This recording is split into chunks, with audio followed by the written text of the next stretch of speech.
Jesse Dirty Waters is a producer for O'Reilly, likes to ambush people in interviews, and he decided that he was going to go to a Muslim convention and he was going to ask people who are not experts or scholars on terrorist attacks, whether they're Muslims or Christians, etc., questions and try to ambush them and then make fun of them.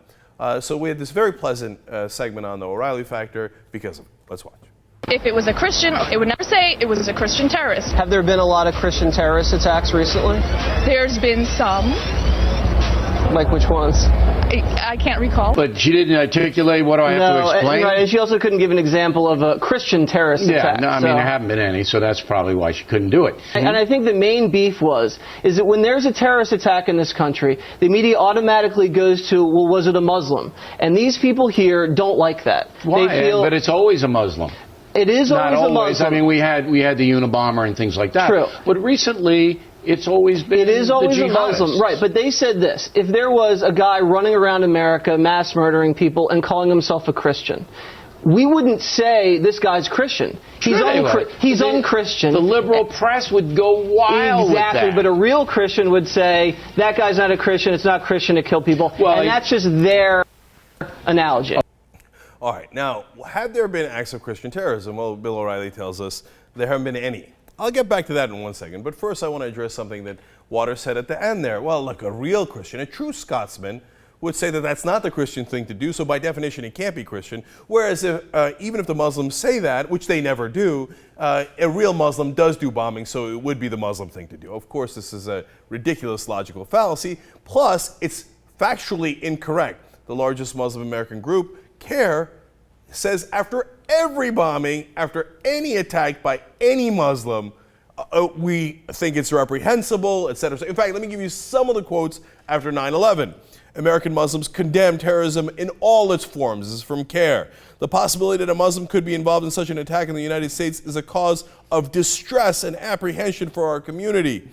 It therefore must be clearly stated that any Muslim who plans, attempts, or carries out a terrorist attack would be acting outside the boundaries of his or her faith and would be repudiated and condemned by our community. Is that clear enough? No true Scotsman would do something like this. Look, CARE does it as well, but to say that they did not put out statements condemning these attacks is absurd and a total lie.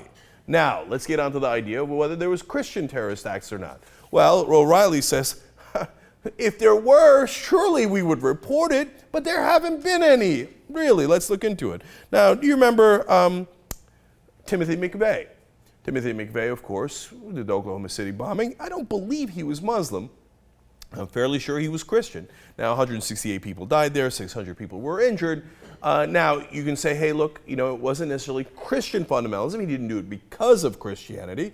Now, do they ask that question about Muslims? So was it because they were Muslim, or did they just happen to be Muslim? No, if they're Muslim, they're terrorists if they've done any kind of activity like this. Imagine if a Muslim blows up a federal building and kills 168 people. Do you think Fox News is going to be like, was it because he was Muslim? Or are they going to be like, Muslim terrorists, right?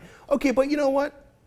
And by the way, McVeigh was also a far-right white supremacist. He once got reprimanded in the army for wearing a white power t-shirt he had bought at a KKK gathering, okay? So there's your right-wingers, but of course, whenever you mention that, they lose their mind. You can't say that. Why can't I say it? It's 100% true. You lose your mind because it's true. But okay, you say not necessarily a Christian fundamentalist. Well, there was, of course, the guy who went and shot the Sikh temple back in 2012. That happened fairly recently.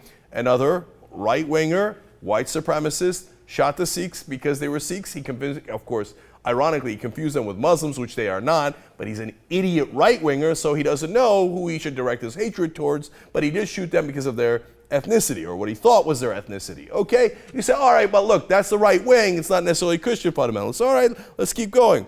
Knoxville Unitarian Universalist Church was shot up in 2008. Another right-winger, a Christian right guy, who said that he saw talk show hosts on the right telling him that liberal churches were wrong. Okay, if that's not enough for you, I've got a hell of a lot more for you. How about the murder of Dr. George Tiller by a clear Christian fundamentalist? And he did it because, he says, in Christianity, this is a life form, and these abortion doctors are killing these life forms, and he had to take his life because of his beliefs about his religion. His religion is Christianity. No ands, ifs, or buts.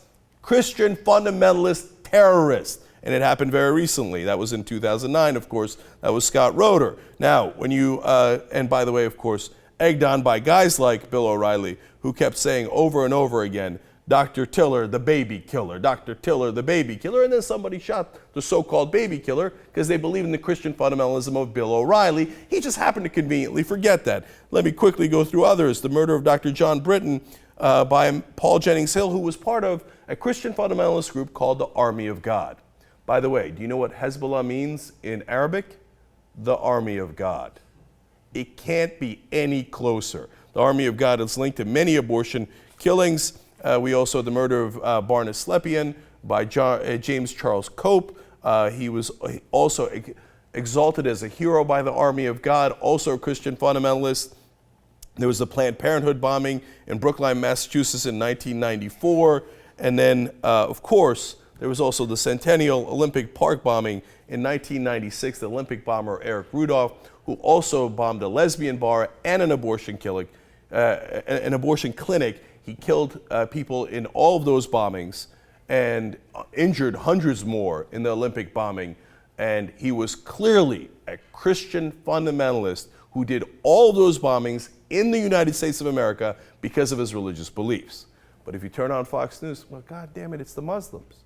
The Christians have never done anything like that, and nor would they ever do anything like that. Ignore the long, long list of Christian right-wing fundamentalist bombings and killings that have happened here in the United States, and only focus on the Muslims, ironically, to stir up ethnic and religious hatred towards one group.